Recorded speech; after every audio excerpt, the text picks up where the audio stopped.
Thank you, and welcome back to the Patriots 300 Level Podcast. My name is Eric, and I'm joined by my co-host Kevin. Welcome back for our 75th episode this week, where we'll be discussing the end of the Patriots training camp and preseason, previewing their upcoming season, the potential highs and lows, what to expect, as well as previewing the Patriots opening game versus the Cincinnati Bengals. As a reminder, you can follow us on Twitter/X and Instagram at Past 300 Level Pod for up-to-the-minute updates and commentary on news of the day, as well as at our website at pats300levelpod.com. So, Kevin, I know we just had an episode a week or two ago, sort of talking about training camp, discussing the preseason to date at that point. Any big takeaways for you after that point to where we are right now? Anything that's happened in the past couple of weeks that stood out to you? Anything that happened that you're excited about, not excited about? What are your big takeaways? So nothing really too surprising, I think, that happened. So I think from the remainder of what the preseason looked like, from what the roster kind of shakedown looked like, I don't think there were really many surprise cuts, really at all. I think everyone kind of mostly expected what was going to happen. Zappy being cut, big name, but everyone kind of thought that was going to happen. I think the biggest surprise, I guess, for me would be Kevin Harris, but that's a third running back. So nothing like Yeah. nothing too Him and surprising. Isaiah Bolden.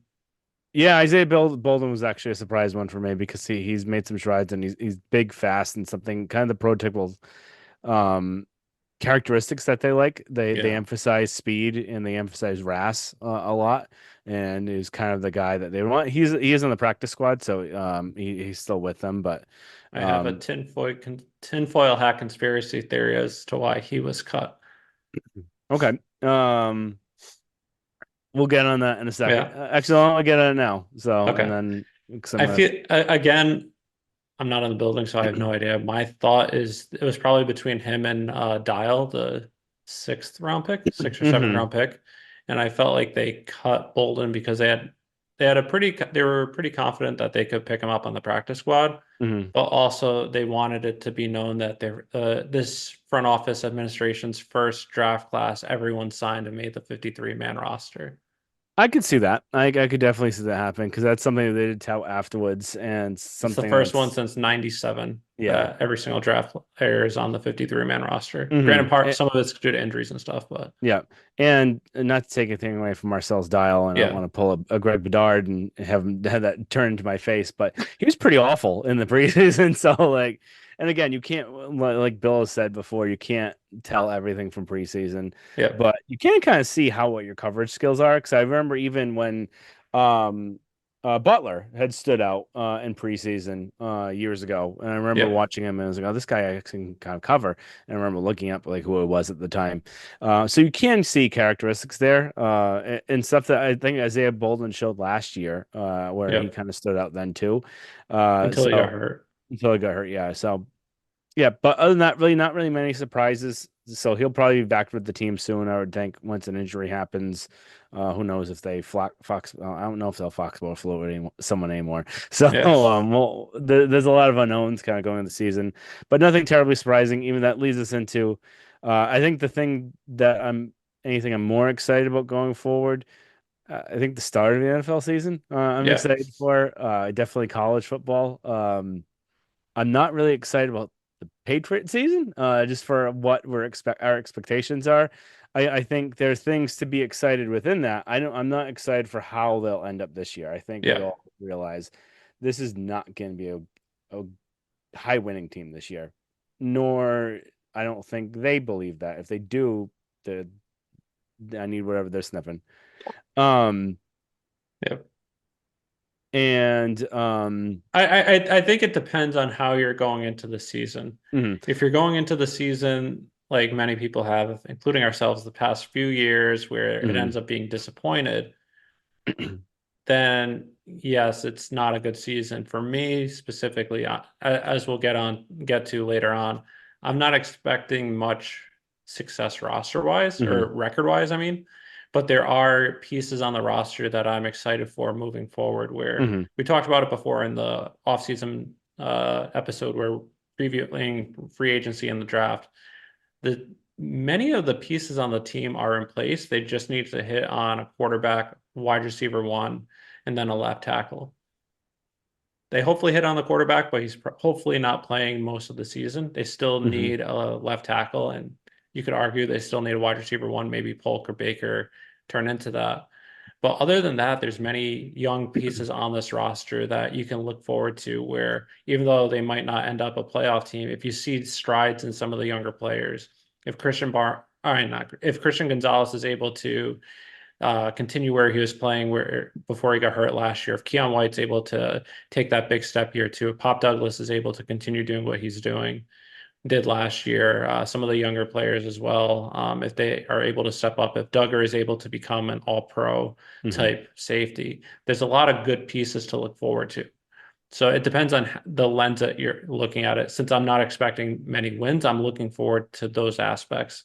And if they end up playing well, then I'll be happy. If they all take step backs, or then we can have other discussions. Yeah, this like I was gonna say, I get distracted because I thought I heard something was the TV upstairs.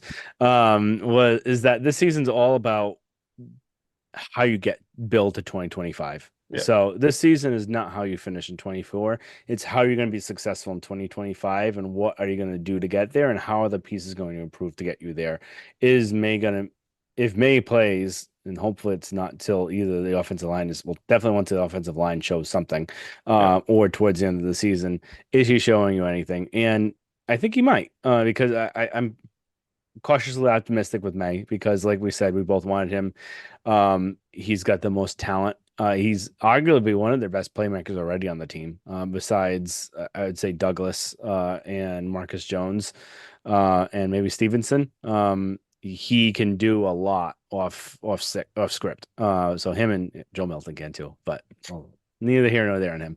Um, and I think the other kind of excitement, non-Patriots related, would be Boston College winning last night Yeah. against FSU, and it'll be interesting to see as the season goes on. Is that a reflection on Boston College, or is that a reflection on FSU losing two games in a row, and their quarterback? So interesting to see there, little nugget there. Yeah, Happy to see Bill and I O'Brien do wasn't sure if well. we were gonna get into it, but I mean, since we did, there some good over the weekend if you follow college football. A lot of Patriot ties. So Mhm. Boston College beat FSU, I believe 28-13.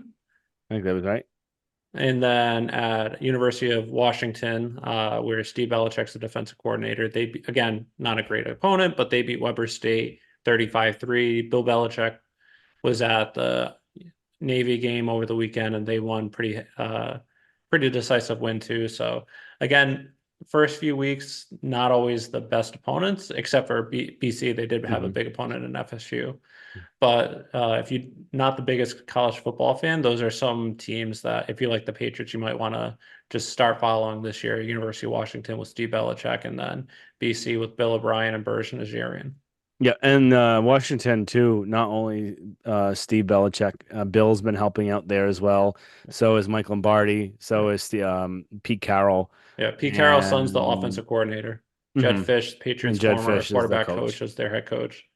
Yeah, so interesting group there to watch and see how they do. Yeah, One other tidbit too is I think I don't know too much of the news or what even really happened other than just seeing the clip of what Mayo was saying, but I think my kiss of death is already starting to come upon Javon Baker yeah, with his latest incident at the airport. I don't really know exactly what happened. He said something about either to a cop or about a cop. I don't really know exactly what happened, but based off of what Mayo was sounding like, it doesn't sound like he's off on the right foot. He may be getting the why am I blanking on his name? The cornerback, Oh, Jack Jones. Jack Jones kind of treatment soon, but we'll see.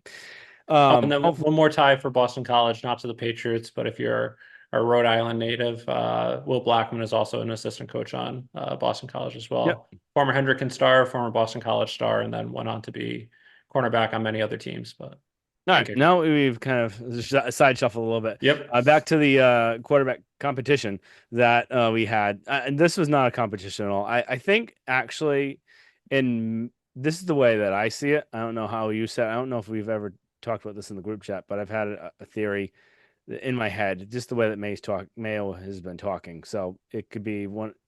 It could be just the way he's talking because he's an idiot, like I think he might be, or just the way that he's actually feeling, where as we know, he's not the one controlling most of the offense. He says AVP is the head coach of the offense. He defers a lot to AVP, to Wolf. I'm starting to think, based off of even what Mayo was saying the other day when saying that May has outplayed Brissett, which obviously technically has in the preseason by just Yeah. watching. It's something you don't go saying because it just puts you in more hot water. But I wonder if Mayo wanted May to be the starting quarterback, wanted it to be an actual open competition, wanted to play him because he gives the best chance to win, even though it's not good for his development, whereas everyone else is actually trying to rein him in, saying, no, this is not right. We're not doing this and what have you. There's not going to be a competition. We're not giving him first team reps at all. Like, it's not an actual competition where you look at what happened with Mac Jones and Cam Newton.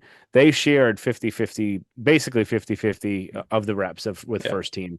May has barely gotten any first team reps besides some garbage time ones in practice. I think he's only gotten snaps from David Andrews a couple times, and has barely And gotten any then snaps with that there. too is even though Jacoby Brissett is new to the Mhm. Patriots since 2016 or Mhm. 2015, 2016, whatever it was, 2016, he was in Mhm. the same Alex Van Pelt offense last year. Mhm. He started more than a handful of games. Either last year, 2 years ago. Sorry, Two last years year he ago, was yeah. with Washington, Mhm. but 2 years ago he was with Cleveland and Alex Van Pelt. So he knows the offense. It's not like he needs the reps to know the offense, Mhm. get the know the plays. So again, I think they were preparing to have Jacoby Brissett play the entire season. Yep. Yeah, I think the decision to start Jacoby, I think, is definitely the right one because Yeah, you don't want to be putting the what good can come, what bad can come out of having him sit? Really, really yeah. nothing. You just delay the inevitable of him You starting. lose 1 year of a quarterback on a rookie contract, Hmm. but you're hoping that he develops and grows more from that than Yeah. the potential negative aspect of him Hmm. playing. And then the thing with him too, compared to people say, oh, look at CJ Stroud last year. CJ Stroud was played in a played better competition at Ohio Hmm. State than Drake May did. His footwork wasn't as much of an issue as Drake May's was. And then also he had a very good offensive line with a very good left tackle. And he Hmm. has pretty solid wide receivers in Nico Collins. Brandon Cooks there last year was he in I think Brandon Cooks was with Dallas, but he had some wide Hmm. receivers there as well. He had a good running game. So they didn't have to rely on him as much as the Patriots would have to Hmm. rely on Drake May this year. Yeah, and if people forget, the Texans, because basically for trading Deshaun Watson, had a haul of picks Yeah. over the years, and were rebuilding a, a couple years before that, so they were able to stack pieces up so that way they could support a rookie quarterback. Whereas right now, you basically don't have a tackle unless Yep. they're going to be playing a when and went tackle, which it looks like they hopefully But are you're going still to missing a now. left tackle. You're missing a You left you tackle, have which is one tackle instead yeah, of yeah. which is the most important part. So they don't have a tackle. They may not have two, depending on what they do with the one new, but it looks like they're going to do the right thing and put him at right tackle. And the wide receiver group is very raw and young. Yeah. And it's one thing if you had an offensive line to protect him, it's another to have not an offensive line and not to have wide receivers and have everyone doing this for the first time. Yeah. It's not like, and that's the other thing too. It's a first time head coach, it's a first time offensive coordinator, it's a lot of Yeah. first time like Not first position time offensive coaches. coordinator, but first time play He's caller. really a first time offensive coordinator. It's the first time running the shots. He technically was offensive coordinator with the Browns, but he wasn't a real one. And he was technically offensive coordinator with the Bills at an emergency basis after they Yeah. fired the offensive coordinator. But it's the first time he's getting to run his full program of his own. Yeah. So you don't know what's going to happen. It's better just to be cautious, have the growing pains happen, let Brissett get kind of killed. And then who knows? Maybe May's going to start in week 4, week 5, just because Brissett's not going to be able to handle it. He's going to get hurt because Yeah. the odds of it happening are pretty high based I off of honestly his wouldn't be line. shocked if it's at the home opener that we Yeah. go to that we see him. But Hmm. again, kind of goes back to I wanted to talk about something that Gerard Mayo said this morning, either this morning, or yesterday morning. I'm mixing the days up. I think Hmm. this morning, how Drake May is 100%. If Jacoby gets hurt, he's 100% able to start and 100% able to go in there. But then he also said, we're following the development plan. We're only going to play him when it's ready for him. Hmm. And you guys might not like what that looks like, but we're not going to rush the process.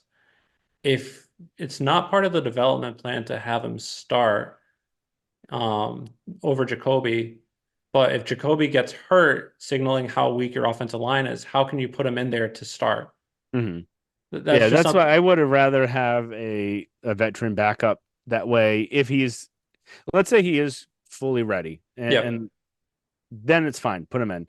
Yeah. If he's not, or you think that he needs more work, rather you're not going to win this season anyway. Yeah. So you might as well have someone kind of take those hits and then and go from there. Although the other caveat is he could be close to ready. He's He made could a be. lot of progress in the last I think 2 to 3 weeks. Yeah. And he looks like he's a quick learner. His footwork's dramatically improved from what it was before. But Uh, again, you don't really know that till you're not really facing real defenses. You're not yeah. playing facing defenses that are scheming, or even in Hmm. preseason, he hasn't really faced first team defenses. In No, agreed. practice, But he's I'm not just facing. saying that if Yeah, the amount of progress he's made in 2 to 3 weeks, if he's able to make that in another 2 to 3 weeks, yep, what is he going to look like? And that's basically, fair. 'cause what is it going to look like now or next week? Because Yep, basically, you have a couple weeks off and that we don't get to see. So yep, maybe he's going to look even more improved. So maybe it's not as ridiculous to say. Um, Other than that, I think we're both in agreement. It should be yep, Jacoby being the starter. May should play either when he's ready or especially when they need to have the offensive line situated. So yeah. In a at perfect world for me, minimum, in a I perfect world for me, I start Drake May. If you want to see him this year, start him week 13 versus the Colts. mhm, It's a home game versus a team I don't think is going to be that good. And then you have the bye the following week. So it gives you 2 weeks to try and correct mistakes, issues that you saw the first week. mhm. And then you're facing not a great Cardinals team. You're facing the Bills on the road, which would be a good first test for him.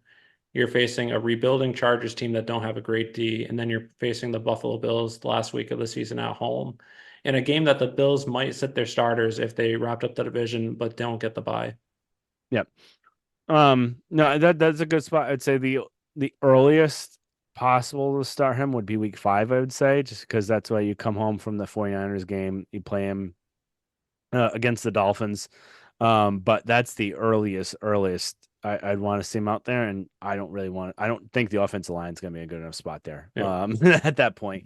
But agreed. we'll see. All right. Overall thoughts on the season. We kind of talked about that offensive line again, issue after issue, and now injuries too, where they are kind of thin Yep. everywhere. So based off the injury to Vidarian Lowe, Jake Andrews being on IR, they don't really have a center backup. They um, don't really have. They're okay at guard right now, even with So being hurt. So I think Leverett is a much better guard than he is a center. He's Yeah. not a good center. Um, but and then tackle, they don't know what they're doing. So Yeah. the way that I see it, the way that I think you see it too, I would go Wallace. I think So is going to be healthy by the time the season, I by the say time Wallace or Sunday. Okafor depends. Like again, we haven't really seen Wallace too much at left tackle. Hmm. That's why if he's not ready, don't throw him out there yet. Hmm. And then that's the Could other thing. It's really hard. You never usually see a rookie start left tackle their first year. You usually see him go to right tackle first, and then the next year go to left tackle. yeah. So you saw that with Soldier. You saw it with who is it? Matt Light, I think. No, Did he Malloy started at left start tackle. left tackle? There was someone else that started at right tackle and then moved over to left. It was Soldier and the other guy. Why am I blanking his name? I don't know what you're talking about. The one that went to the Giants. Knee soldier. Was it Soldier? Yeah. Volmer. No, was it Vollmer was only a right tackle. right I tackle? think There he was played someone left tackle a else. little bit, but yeah. There was someone else that started at right tackle and moved to left. But yeah, so maybe put Chucks there first and then Wallace eventually. But you need a window at right tackle. Yeah. You don't go paying him $20 million to play right guard when you have options at right guard. You got multiple options at right guard. So that's the biggest thing. We're being a dead horse. We've talked about this Yeah. for weeks now. So wide receiver group again. I think this group can actually build to be pretty good, depending on how they improve and what Hmm. happens with them. It's just, are they all going to do well this year? probably it's going to be some growing pains, I would think. How is Tyquan Thornton going to look? Is he going to continue on what he's doing in what he did in preseason training camp? He hasn't been hurt now, Yep. other than that one day he missed. And then keeping Booty, I'm really happy about because Yep. he showed a lot, and I'm a big fan of his in general. But I like that it's a young group. I like that they can all kind of grow together and Yep. mesh together, and hopefully they end up kind of forming a good knit of dependable receivers for this group. I think having a number one wide receiver, do they have that on this team? No, not now. Yep. Could they ever have it with who they have on here? The only really option, I don't really think Polk would ever be that number one, like he's that nice, reliable guy, I think. Is he gonna ever be that Jamar Chase, Justin Jefferson type of guy? I don't really see it. I don't know if you see it. I think he's gonna be I that good number two. yeah. So maybe that like T. Higgins kind of like role where you're like a 1B, 2A sort of guy.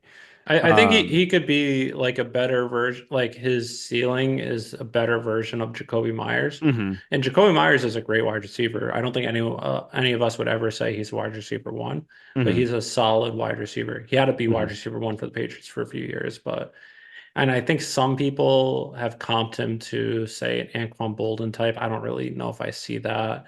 Maybe like a smaller Michael Pittman, Hmm. I love I Michael think there was Pittman. there's a Packers wide receiver before that people compared him to too. Yeah. I don't know if it was Jordy Nelson or someone else, but So I think he can be a good receiver. I don't know if he can ever be a one. I think mhm. Baker has the a very low floor, very high ceiling. I think he's more likely to be a bust than a wide receiver one, but he has the talent.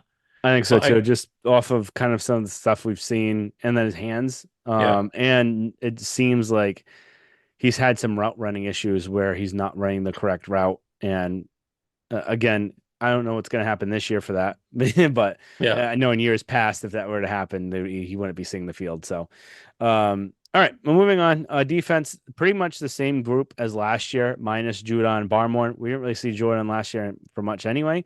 yeah, And then the biggest thing is minus the Belichick, so yeah. Steve and Bill.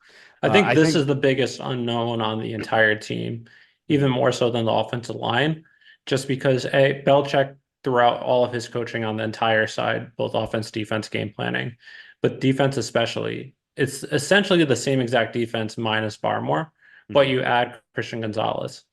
However, you're missing Belichick, who essentially was creating the game plans, was scheming specifically with all his 50 plus years of coaching to attack every opponent's weakness. He was the most prepared coach to get his team to be as prepared as possible.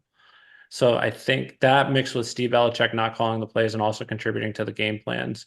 Yes, we still have a defensive minded coach who was a coach on the defensive staff last year, Mayo. We have DeMarcus Covington, who was on the staff as well as the defensive coordinator, but he never called the defenses. None of them have ever schemed or been the main ones game planning. So mhm, yes, they have same pieces of a very strong defense last year, but are they going to be able to put the players in the same situation to succeed as much as Bill did last year? mhm. And again, Yeah. I'm very high on Covington. I thought he should have gotten the job. Um, but again, like in a vacuum, he was probably the most deserving after Mayo took over, and you don't want to lose him. But having him with not much experience mixed with a head coach with not much experience as well, it's just going to be a very big unknown. Yep, no, agreed. I think the defense for what we saw last year with missing your two biggest pieces and how well they still performed, Yeah, I think you're going to see a drop this year in how they play, because Bill knew exactly how to put every person what they did well in the best possible position to do well, and we just yeah, don't know if this group is going to do it, and likely not. Just the odds of having someone that great minded again on defense, it's probably not going to happen. yep, It's still going to be good. Don't get me wrong. It's not going to be like you're going from a top five to 10 defense to going to like a 30 defense. They'll yeah. probably still be around a top 10, top 15 defense. You're just not. I don't think you're going to see a top five defense out of this Yeah, group. and we might see more inconsistencies where one week they might have a shutout or close to it, Hmm. but the next week they might give up 20, 30 points where again, it's just a lot of inexperience, so there's going to be growing pains. Not saying that it's a bad thing Hmm. that either of those coaches aren't uh fit to succeed. But since this is your first time doing it, you're going to learn from some aspects. Even last year, we saw some games where on the defensive side where they just got blown out. Hmm. The Cowboys game and the Saints game. Even with how good this D was the rest of the season, there were still some of those games. I think Yeah. we might expect more of them this year, but this is still, you have the pieces in place for defense to be good, especially with young players that are hopefully taking another step this year. Yep, no agreed. All right. Moving on, record prediction. So this is the doom and gloom part. What is your record prediction? I have them at 3-14. They have a tougher schedule this year. They were the third worst team in the NFL last year, and they somehow have the toughest schedule in the NFL this year, which doesn't make sense to me how that's possible. But Hmm. you have a tougher schedule than last year. You hopefully have better quarterback play because it's almost impossible not to have better quarterback play. But losing Belichick's the growing pains. I just don't see a way where they can be a playoff team or even close to 500. And just to benefit of the doubt to giving the benefit of the doubt to Bill, I just put the Patriots record slightly worse than last year. So I went with 4-13, same record as last year. The reason for that, like you said, tough schedule, like really hard schedule.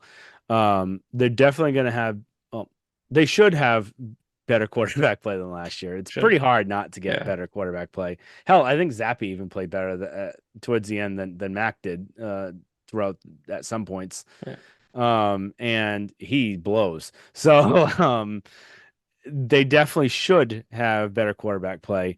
The way that I see it was like you were saying I think I have a better or worse same record than it was with Bill. If you play those same games over again last year with still Bill as the head coach, they win way more than four They games. do.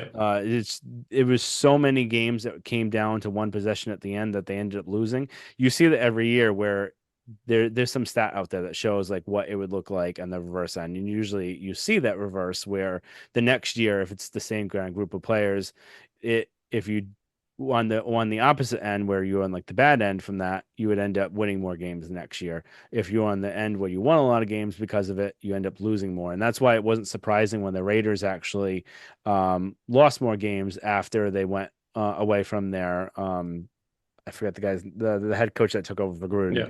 but they had so many close games where they actually won, where odds are they're not going to win those games again, all of those games again, and then end up losing some of them. So I think the same thing would happen here with if Bill was still back, and he had this quarterback play, they would be winning. They'd be definitely winning more than last year. There'd be Yeah. a potential playoff team even with Jacoby Brissett.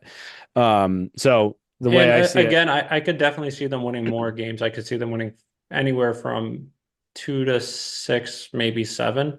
mhm, But I think even if they do win more games, they're also going to be out of a lot more games than they were last year. yeah, Last year, they only had 2 blowouts. Almost all the other games, actually, all 15 of the 17 games, they were in the game with 6 minutes to go. Many mhm. of them, they were down by a score or less with less than 6 minutes to go, having the ball, and they had a chance to either tie or win, and they just couldn't execute. Yep. So that's the way I see it. That's why they'll still win four games this year, where they won't win those games that they should have won last year. Team MVP. I've got Jabril Peppers. I've always liked him ever since he's been on the team. He's now a captain on the team. He just takes a step forward every single year, and hopefully he keeps taking that step forward, even with Bill not being here. But he seems to be one of the players that really attributes a lot of his success to Bill putting him in the right position. So hopefully they keep having him in those right spots, and he keeps that leadership role up. Yeah, and I thought really long and hard about this. I almost went with Peppers, but I think the person I went with is going to have a huge breakout year, and I think it's going to surprise people. Maybe not surprised that he has a breakout year, but to the extent that I'm expecting is Keon White. With Judon gone, with Barmore out, I think he's going to be a monster on the defensive line and disrupting games the way that Judon and Barmore did. So I love Peppers, and he probably will be the team MVP. But just to throw a little curveball, I'm going with Keon White. Right. Team surprise player. I'm going Alex Austin. I don't know if he's fully a surprise, but he did I, take a I would lot of put I would steps. put him in there. Yeah, he took a lot of steps forward last year towards the end of the season. He looked like a potential boundary cornerback for the Patriots. Don't I tell think Greg Bedard that. I think he's going to kind of continue that, and he'll be good, really good, dependable starting cornerback for them, either halfway through the year or even earlier. I'm going Jalen Polk. Again, I know I said he's not a wide receiver one. He might end up being the wide receiver one on the team this year. Demario Douglas was their number one wide receiver last year, but he dealt with injuries, two different concussions. He's small. And then depending on the quarterback play, especially with a weak offensive line, quarterbacks might be putting him in a position to get hurt just because they have to get the ball out. So just his dependability based on his previous injuries and then his size. I wouldn't be shocked if Polk leads the team in receptions this year and even yards. And so I wouldn't be surprised to see him. I know Douglas had around 60 catches last year. I wouldn't be surprised to see Polk with even up to 80 catches, 800 yards. No, no, I could definitely see that. Um, team disappointing player. I'm gonna go with Ramondre Stevenson, and I don't think it's anything of his talent or his ability. I think it's gonna be more a reflection on the offensive line and their run blocking schemes. Not the schemes per se, but just the people they have in position to put it there. So I think it's gonna cause more issues, and the fact that teams are gonna know that they want to run the ball and they want to be a kind of a run heavy first team, and they know that he's their best playmaker pretty much on offense. So what do? You take away the best playmaker on the team. That's Ramondre Stevenson. So I feel like they're going to try and stack the box a lot with him, and I think he'll have a downward year this year, and not from a lack of ability or effort. It'll be more of the surrounding cast around him, I think. Yeah, that's fair. I'm going with a little bit of surprise in Christian Gonzalez. Not to say that I think he's going to end up being a bust overall or anything like that. I think he just had such a high level of play last year, his first four games, that fans are expecting him to be a top three cornerback this year, which he very well could be based on how he played, but I wouldn't be surprised to see him fall down to earth a little bit. He didn't have a great camp, so I'm just putting him just based on where expectations were for him last year during the year and probably taking that next step this year. I am expecting him to fall back a little bit, especially seeing his slightly disappointing camp. Mhm. All right. Team Rookie of the Year. I think this one we're in pretty much agreement. I've got Polk. I think he's got the best chance. He's the safest pick, obviously. I say it's Yeah. because I think he's always going to be dependable and good. But I think he'll have a good showing this year. Yeah, I have Polk. Obviously, I have him as the surprise player, but I have him, and then just followed by him, I'm going with Robinson because I think he'll have a pretty good year at guard. All right. All right, so next, the NFL playoff and Super Bowl predictions. So we'll do Super Bowl first, then we could go AFC, AFC, NFC, NFC. So Yeah, I've gotten the Super Bowl Packers over the Chiefs. I think the Chiefs are going to make it back again just by how the year they shouldn't have gotten there was last year, yeah, and they shouldn't have won was last year just by how kind of poor um they played, or they just didn't have a lot of the weapons around them. This year they have more on offense than they did last year. Their defense is going to take a step backwards, but I think the offense can overcome that. And it just seems like everyone and their mother does not know how to defend the Chiefs, and they don't jam Kelsey at the line until someone does. That's not Bill Belichick. I can't pick against them because it seems like no one knows that they should be doing that. It's the one thing that the Patriots always did. They jammed Kelsey, and then they had help over the top for Hill. Now they don't have Hill, but they've got Worthy. They've got some other playmakers, Hollywood Brown, and it just doesn't seem like anyone knows how to defend this team besides the Belichick's. So until someone shows me that they can, I have to say the Chiefs, but I think the Packers will end up winning because I really like Jordan Love. He shows everything at a quarterback that I would want. He's mobile. He's got a very quick release. He's got a good arm. And he just looks very fluid while playing. He's everything I want Jimmy Garoppolo to be. And because so Garoppolo's got that perfect release. He's got that quick hitch. eh.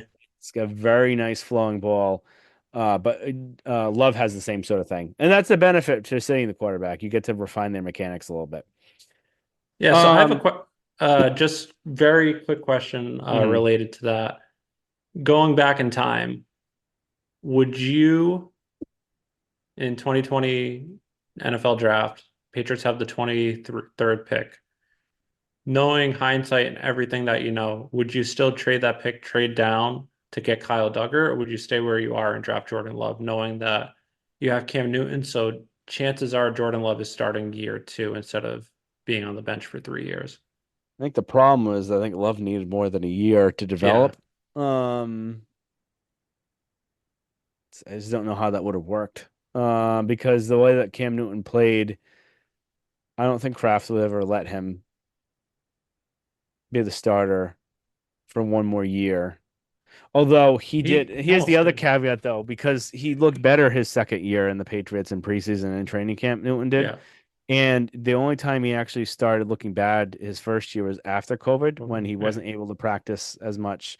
He lost that on-field stuff he had to do, the off-field kind of coaching and that sort of things. And he's much more of a hands-on guy. So how would he have looked year two with Josh McDaniels as the quarterback coach? And I think the world of Josh. So he might have made it work. They would have needed another quarterback. They would have needed Cam Newton or someone else to start year two for me to Yeah. it, be fine with that. And I wonder if they could have.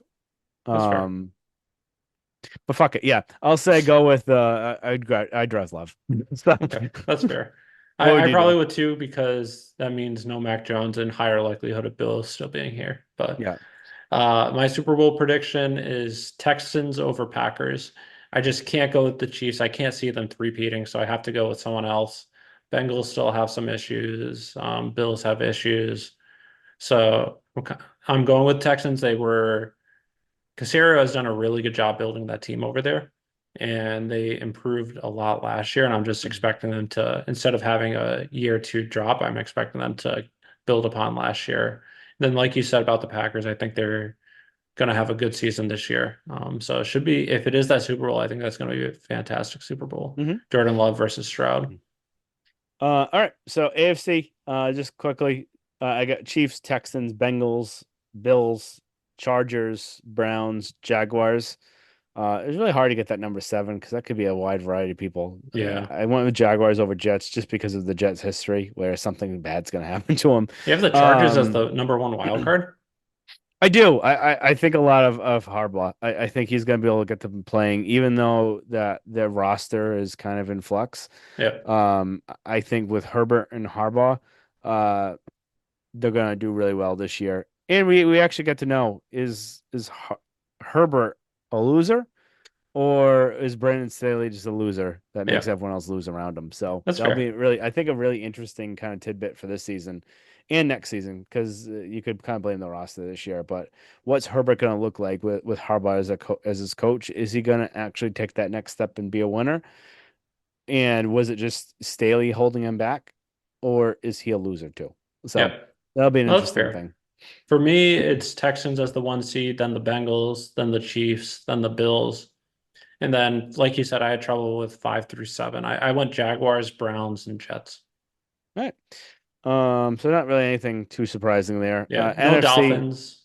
No Ravens. I'm expecting Lamar Jackson to get hurt. Not wishing that, but just Mhm. his track record with him being healthy all year last year, Mhm. but him always getting hurt. I'm kind of expecting that this year. Not hoping for it, but just what I'm predicting. Yeah, no, I could see the same thing. He gets hurt a lot, so the odds of him staying healthy, especially as he gets older, unless he starts to become more of a pocket kind of quarterback and Yeah. less risky with his runs. And if that's the case, then obviously maybe just throw out the Jags and then put the Ravens at five and then have the Chargers, the Browns move back a spot.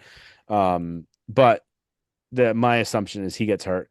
Tua, I think, gets concussed or hurt again. And just you don't get that many concussions and just stop getting them. Yeah. Uh, and I don't think Tua is that good still. I Agreed. like, and you're now paying him a ton of money. And I guess it doesn't really hurt you right now. It's going to hurt you in a year or two to come. But Yeah. um, you look at the records and what has happened with Mike McDaniel as their head coach versus what they ended up doing with less of the talent on there with Brian Flores, and it's nothing different. Yep. I don't think Mike McDaniel is the type of coach everyone's trying to claim he is Agreed. because they're not doing any better than they were with Brian Flores, and they look worse towards the end of the year than better. So, Agreed. um, all right. NFC. I got Packers, 49ers, Eagles, Bucks, Cowboys, Rams, Lions. The reason I have the Packers ahead of the 49ers is the other thing with the 49ers. I think they'll take a step back this year. And McCaffrey, I think, is due to get hurt again. And so is Debo. I think Debo's been hurt a lot lately, and he's just gonna get more and more as he breaks down. And then McCaffrey gets hurt all the time. He's been relatively healthy with them, but I think we'll see another one. Yours. So mine, I have the 49ers number one, Bucks two. The reason I have them that high is the other divisions are pretty tough, and I think the NFC South isn't that good at all. I think the Saints suck, the Panthers suck. Falcons have talent, but I'm expecting them to suck since they screwed over Bill.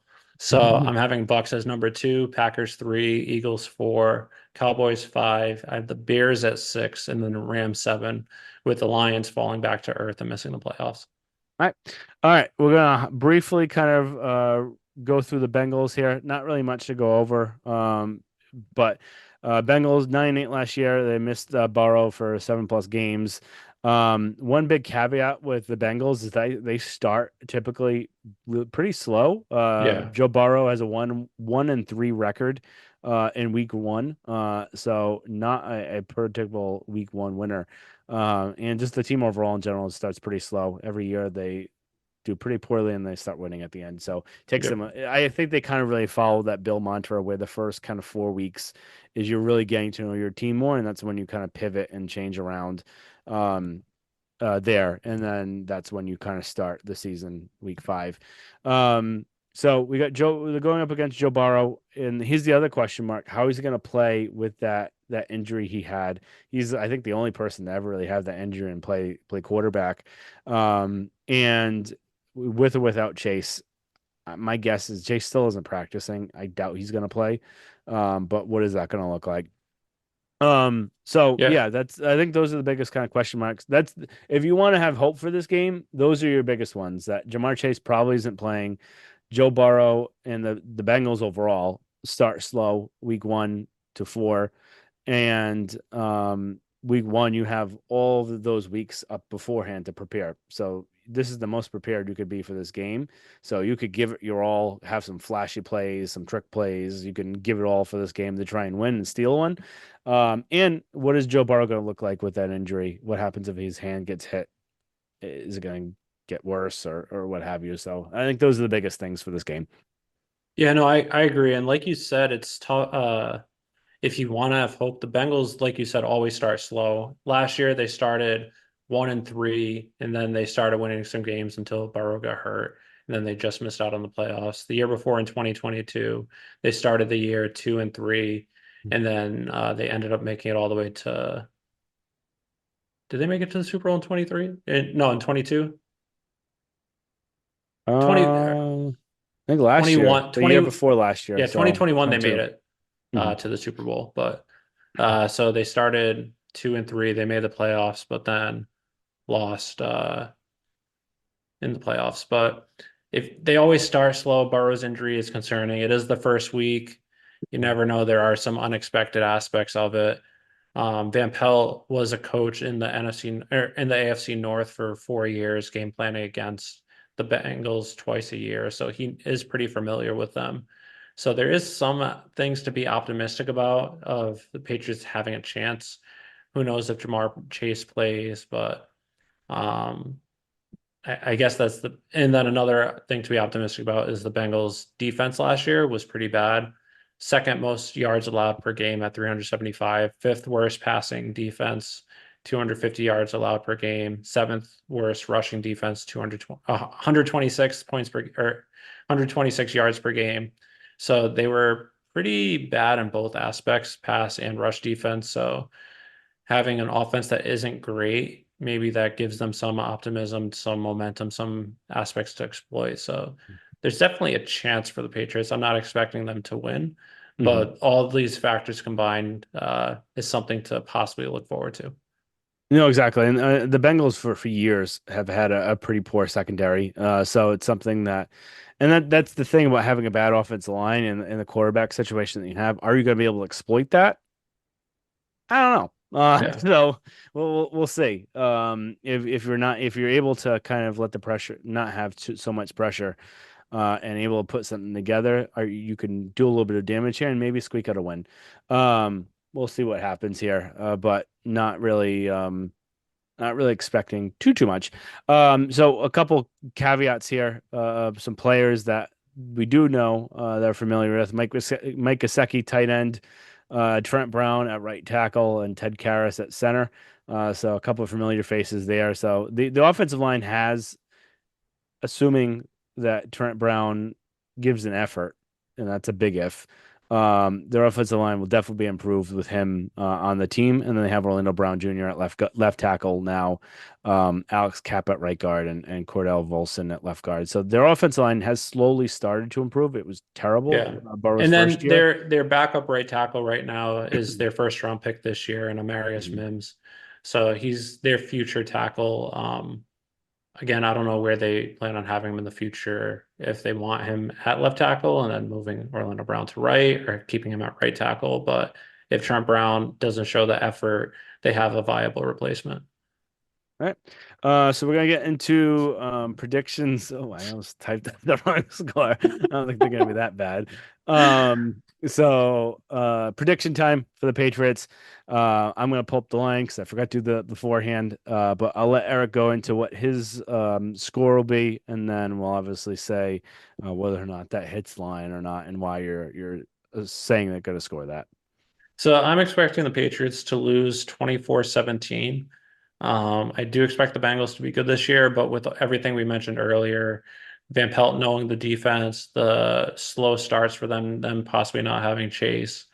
I expect the Patriots to at least put up a fight. Again, is that touch? I'm not willing to say what if one of those touchdowns is on the defensive side, a pick six or fumble return or kick return. I just think they'll eventually get to 17 points, but I don't think it'll be enough. All right. I've got them losing 17-6. I don't think they're going to score a touchdown. I think they're going to have two field goals and a missed field goal by Sly. And I don't think they'll reach the end zone offensively.